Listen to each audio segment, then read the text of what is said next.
Ladies and gentlemen, thank you for being here. There comes a moment in every story when we stop accepting the way things are and start demanding the way things should be. We've been told stories about JFK, about RFK. We've watched history written, rewritten, packaged for us. But what if much of what we've accepted isn't the full truth? Or worse, has been built on silence, on shadow, on deliberate omission? Today, we peel back that veil. We confront questions that many have avoided. Was John F. Kennedy really assassinated by a lone gunman? Did someone, somewhere, go to lengths to cover the rest up? And what about Robert Kennedy? Was his legacy silenced, or simply forgotten? Oliver Stone and Sean Stone are daring to speak out, not with conspiracies, but with documents, testimonies, newly declassified evidence, and a lasting demand for honesty. This is not sensationalism. This is the pursuit of truth, the call to reopen the investigation into the assassinations of President John F. Kennedy and Senator Robert F. Kennedy is not some wild conspiracy theory, nor is it an indulgence in historical obsession. It is a matter of truth, justice, and national integrity. For 6 decades, the American public has been told that the Warren Commission's findings are final. Lee Harvey Oswald, a lone gunman, shot and killed President Kennedy. The same simplistic conclusion was applied to Sirhan Sirhan in the case of Robert Kennedy.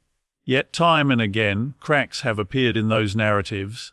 Newly declassified files, expert forensic analysis, and testimony from credible witnesses have revealed layers of inconsistency, raising questions that demand a new, transparent investigation free from political interference. Oliver Stone has been one of the most outspoken voices challenging the official story. His work, including the documentary JFK Revisited Through the Looking Glass, brings forward information that was previously withheld from the public. These are not baseless rumors but government documents, some reluctantly released after decades of secrecy, others still redacted or sealed.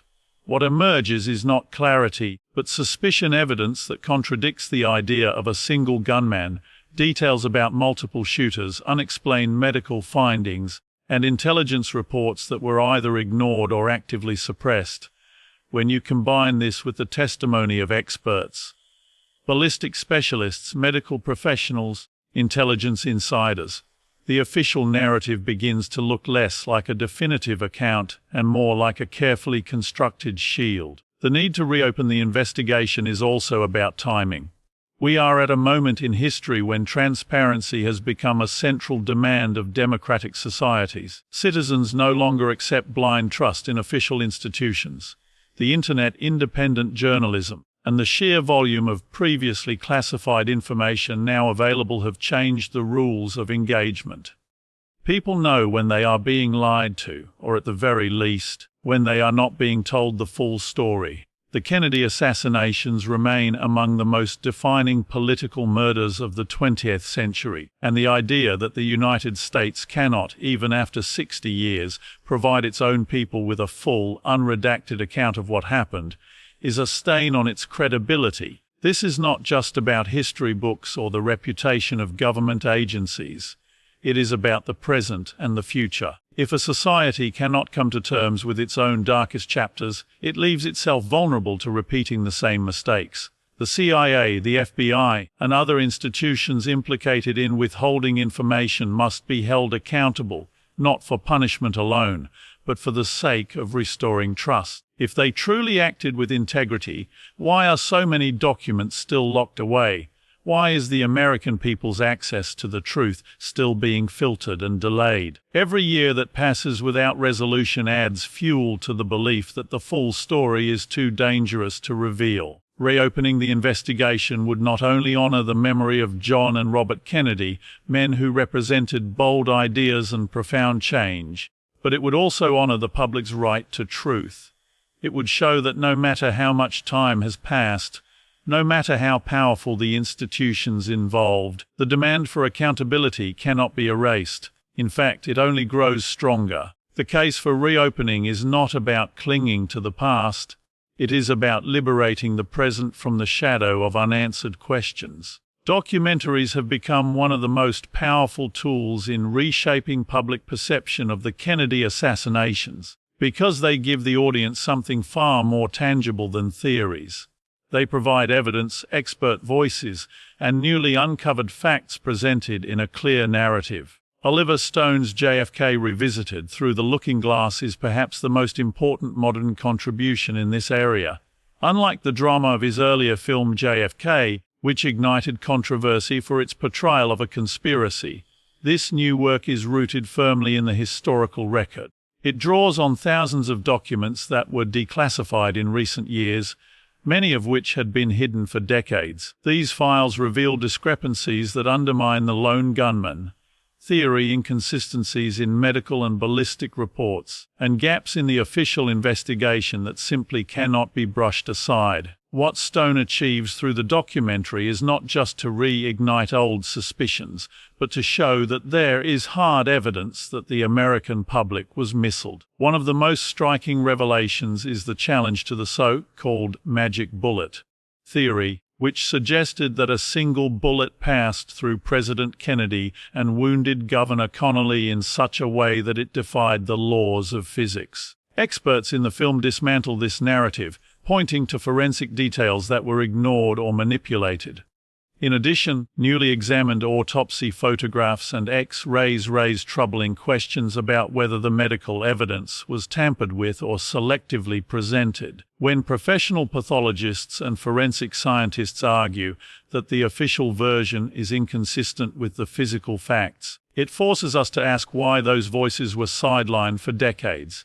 Beyond JFK, the Stones' work also highlights the importance of Robert Kennedy's story through RFK legacy. This project does not just revisit the tragic night of his assassination, but places his death in the wider context of the Kennedy family's fight for reform, civil rights, and resistance to entrenched power. Archival footage, first-hand testimonies, and careful historical analysis create a fuller picture of what was at stake in 1968. By drawing attention to discrepancies in Sirhan Sirhan's case and the larger political implications of Robert Kennedy's candidacy, the documentary reminds viewers that his assassination was not merely the act of one disturbed individual, but part of a larger pattern of political violence that altered the trajectory of American history. What makes these documentaries so powerful is the way they combine personal testimony with the weight of official documents. Witnesses who were never called to testify publicly, experts whose work was overlooked, and journalists who spent years piecing together fragments of the story are all given space to speak. The films also remind audiences of the vast number of documents that remain classified or heavily redacted, despite multiple presidential orders to release them. This withholding of information is, in itself, evidence that there is more to the story than the public has been told. The new wave of evidence doesn't just reopen the case, it reframes it. It shows that the Kennedy assassinations are not relics of Cold War paranoia, but unresolved crimes with continuing relevance today. If governments can bury the truth about events of such magnitude, it raises deeper questions about transparency, accountability, and the manipulation of public opinion. By weaving together declassified files, expert analysis, and testimony, these documentaries compel us to look again, not as conspiracy theorists, but as citizens demanding honesty. They remind us that history is not set in stone. It can be corrected, clarified, and even rewritten when the evidence demands it. Robert F. Kennedy's story has often been overshadowed by the towering tragedy of his brother's assassination, but his own legacy is no less important, and his murder no less haunting. The film JFK Legacy, created by Oliver and Sean Stone alongside Rob Wilson, pushes this truth into the spotlight. It does more than revisit the final moments of his life in Los Angeles in 1968. It frames Robert Kennedy as a man on the brink of transforming America, someone whose trajectory could have dramatically changed the nation's history had he lived. By re-examining his political career, his ideals, and his assassination, the film reveals an untold story that raises as many questions about hidden power as it does about lost potential. Robert Kennedy's candidacy in 1968 was not merely another political campaign. It carried the momentum of a nation in turmoil, a country reeling from Vietnam, the civil rights struggle, and the widening gap between rich and poor. RFK had positioned himself as a bridge between these divides, offering a vision of compassion and justice that resonated with working-class Americans, minorities, and young people disillusioned with the establishment. He had witnessed the failures of power from inside, first as Attorney General and then as a senator, and he was determined to challenge the entrenched interests that kept inequality and war alive. His growing support suggested he could not only secure the Democratic nomination but also the presidency. The idea that such a figure, carrying such momentum, was suddenly gunned down inevitably fuels suspicion that his death was not merely the random act of a lone gunman. The official story holds that Sirhan Sirhan, a Palestinian immigrant, acted alone in killing Robert Kennedy. Yet decades of re-examination have raised troubling inconsistencies. Eyewitness accounts and ballistic evidence suggest more than one gun may have been fired, and some experts argue that the fatal shots did not align with Sirhan's position in the room. The Stones film delves into these details, exploring the discrepancies and raising the possibility that what was presented as a closed case may, in fact, have been something far more complex. Just as with JFK, the deeper one looks, the harder it becomes to accept the official version at face value. But RFK's legacy is not only about the murder. It is about the man himself, the message he carried, and the movement that was silenced with his death. Archival footage captures his speeches, where he spoke not with the cold polish of a career politician, but with genuine emotion. He challenged America to confront poverty, racism, and militarism. He dared to articulate a vision where compassion was not weakness but strength, where justice was not abstract but tangible. The film reminds us of how his words resonated deeply, and how his leadership might have reshaped the 1970s had he lived. The untold story lies not just in the mystery of his assassination, but in the vacuum it created. When Robert Kennedy was killed, America lost not only a potential president, but a chance to heal and redirect itself. The turbulence that followed, the continuation of war, the rise of cynicism, the erosion of trust in institutions, feels like a wound left untreated. By revisiting RFK's life and his unfinished mission, the film forces viewers to recognize what was stolen: not only a man, but a moment, a movement, and perhaps a better future. When it comes to the assassinations of John F. Kennedy and Robert F. Kennedy, one of the most controversial but unavoidable elements is the role of intelligence agencies and what many call the deep state. For decades, suspicion has surrounded the CIA, the FBI, and other branches of government that were supposed to investigate and protect the public, but instead appear to have withheld, distorted, or manipulated evidence. The fact that so many crucial documents related to the Kennedy murders remain classified or heavily redacted, even 60 years later, speaks volumes. If there was nothing to hide, why is so much still hidden? That question alone has driven countless researchers, historians, and whistleblowers to suspect that the truth involves powerful institutions that had both motive and means to silence leaders who threatened the status quo. The CIA, in particular, has come under intense scrutiny. At the height of the Cold War, Kennedy was seen as a president willing to challenge the intelligence community's unchecked power. He fired CIA Director Alan Dulles after the failed Bay of Pigs invasion and openly expressed his desire to splinter the agency into 1,000 pieces and scatter it to the winds. Such rhetoric and actions placed him at odds with one of the most secretive and influential organizations in American life. That same agency would later play a significant role in shaping public perception of his assassination, feeding media outlets and political leaders with a narrative that Oswald acted alone. When one considers that Dulles himself, despite being dismissed by Kennedy, was later appointed to the Warren Commission to investigate Kennedy's death, the conflict of interest is staggering. In Robert Kennedy's case, the suspicion of deeper involvement is equally troubling. RFK was running for president on a platform that included ending the Vietnam War, reigning in corporate greed, and addressing systemic inequality.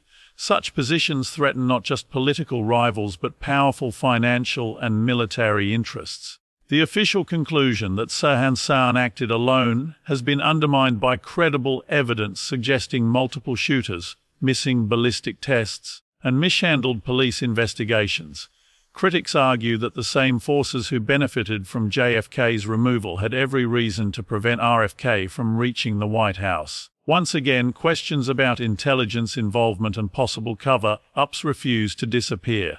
The broader concept of the deep state enters here. It refers not to a shadowy cabal in the conspiratorial sense, but to a network of unelected officials, agencies, contractors, and power brokers who operate beyond the public eye, insulated from accountability. The Kennedy assassinations symbolize the ultimate victory of such forces, the elimination of leaders who directly threaten their dominance. When records remain hidden, when whistleblowers are ignored, and when official investigations seem designed to close questions rather than answer them, trust in government collapses.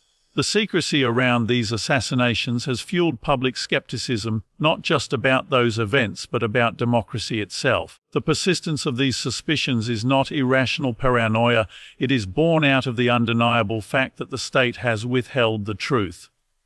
Every delayed release of documents, every redaction, every piece of testimony buried in classified archives reinforces the sense that the intelligence agencies know far more than they are willing to admit. The longer this secrecy continues, the more legitimate the demand becomes to finally confront the possibility that the deep state was not only aware of what happened, but may have been a driving force behind the tragedies that altered the course of American history. Public distrust and transparency are at the very heart of the Kennedy assassinations, and perhaps this is why the topic continues to fascinate and frustrate generations of Americans.